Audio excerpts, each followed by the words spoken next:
সাইয়েদনা মুসা আলাইহিস সালাম জিজ্ঞেস করলেন, ইয়া রাব্বি, আল্লাহ আপনার কি ঘুমে ধরে না?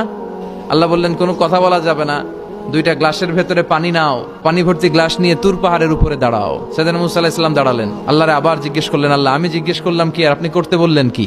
আল্লাহ বললেন, কথা বলো না, যা বলেছি তাই করো। তো মুসা আলাইহিস সালাম কিছু বলতে পারে না, পানি নিয়ে দাঁড়িয়ে রইলেন। মুসা আলাইহিস সালামকে আল্লাহ বললেন, তুমি দাঁড়িয়ে থাকো আর ঘুম রে, বললেন ঘুম তুই মুসারে ধর।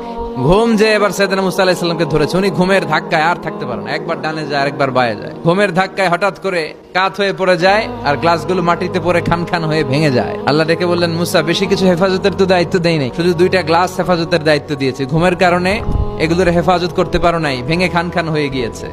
আমি যদি তোমাদের মতো ঘুমিয়ে যেতাম তাহলে পৃথিবীর সাথে সূর্য লেগে, সূর্যের সাথে চন্দ্র লেগে গোটা মহাবিশ্বটা এভাবে গ্লাসের টুকরার মতো খান খান হয়ে যেত রে মুসা। এজন্য লা তাখুযুহু সিনাতুন ওয়ালা নাওম, আমার ঘুমেও ধরে না, ঘুমের আগে যে তন্দ্রা আসে ওইটাও ধরে না।